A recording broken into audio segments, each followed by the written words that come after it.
Hello po mga manay, welcome sa ating kusina at ngayong araw ay namiss namin na mag-bake ako ng kababayan bread dahil isa to sa naituro ko sa ating mga viewers at gusto ko rin ulit na ibahagi sa inyo para sa ating mga bagong manonood na gustong matutunan itong napakasarap at madaling sundan na recipe ng ating kababayan bread. Bali dito po ay napakasimple lang, kailangan natin ng 500 grams o kalahating kilo ng all-purpose flour, pwede rin po ang third class na harina, yung nabibili po sa palengke, pwede po yon.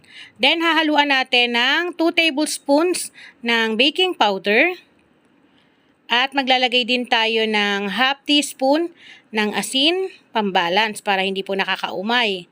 Then, meron din tayong half teaspoon ng baking soda para maganda po ang alsa. Matapos natin mailagay yung mga dry ingredients, so haluin po natin. At matapos po natin na mahalo, dito ay maglalagay tayo ng butas sa gitna para hindi na tayo gagamit pa ng isang lagayan. So dito sa gitna ilalagay natin yung mga natitira pa nating sangkap. Meron tayo rito, unahin natin yung 200 ml na oil. Ang gamit ko po ay coconut oil, pwede ang vegetable oil, pwede rin po ang palm oil.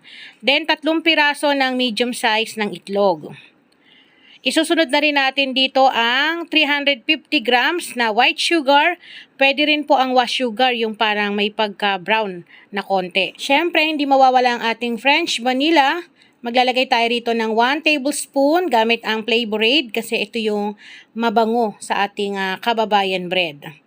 Then, mix lang natin. So, kaya natin to ginagawa para po matunaw muna ng maigi yung ating sugar na nilagay. Para walang buo-buo. Then, ilalagay ko na rin yung 180 ml na evaporated milk. Pwede rin po kayong gumamit ng fresh milk. So, dito sa ating recipe, hindi ko nilalagay sabay-sabay para po mas maayos natin na mahalo yung ating sugar at matunaw ng mas maayos din. At para maiwasan din po na ma-overmix yung ating butter. So, once na okay na, ayan, natunaw na yung ating sugar, ilalagay ko na yung ating tubig. So, ang sukat ng tubig natin is 220 ml. Tapos, continuous lang ulit natin sa paghalo hanggang sa maisama na po natin yung mga harina na nasa gilid. So, kailangan mahalo natin to na maigi hanggang sa wala tayong nakikita po na buo-buo.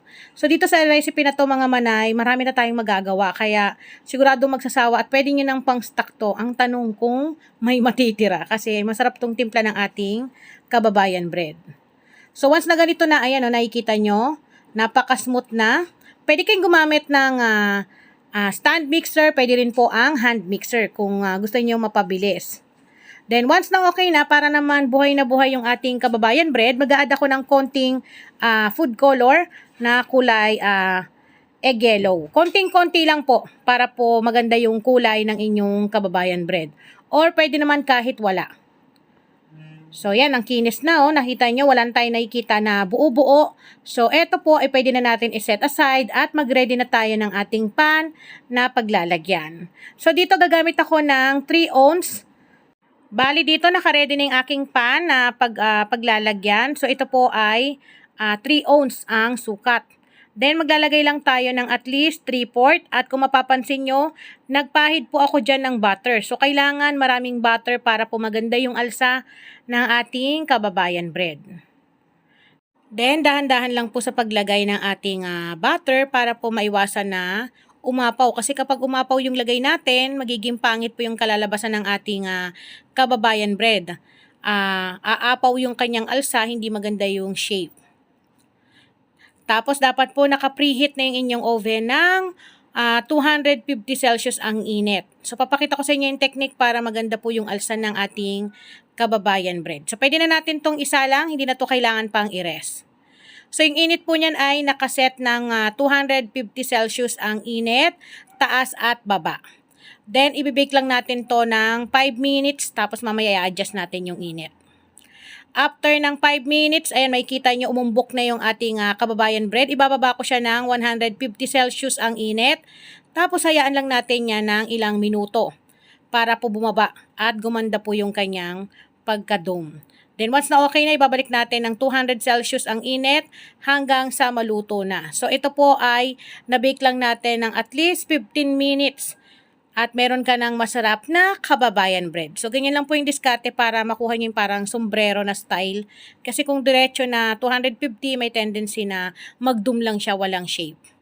At once na okay na, ayan, nakapag-bake na tayo, madali lang siyang tanggalin kasi nag-brush tayo ng butter, no, sa ating pan. So, islanting lang natin ng ganyan or itagilid natin para mapalamig natin ng mabilis bago natin iserve sa ating pamilya. Mga manay, napakasarap nito kapares ang mainit na kape. At eto na nga po ang ating finished product na kababayan bread. So, nakagawa po tayo ng 42 pieces na ang sukat ay 3 ounce. So, isipin mo, napakadami, di ba? Tapos, ang bango at kita nyo yung ating mga sangkap na ginamit ay hindi po tinipid. Kaya naman, saktong-sakto ang lasa, magatas at magugustuhan ng ating pamilya. Siyempre, may tikiman time, di ba? Dahil nakaabang na yung aking mga chikiting, ayan, sinash po yung unang tumitikim. So, dito sa recipe natin mga manay, I'm sure na magugustuhan ninyo at kung gusto nyo ang pasuking pang negosyo, pwede nyo pong doblehin ang mga sangkap na ating ginamit para po makagawa kayo ng marami. So, muli ako ang inyong madiskarting nanay. Maraming salamat po sa inyong panonood at magkita-kita po ulit tayo sa susunod. Paalam!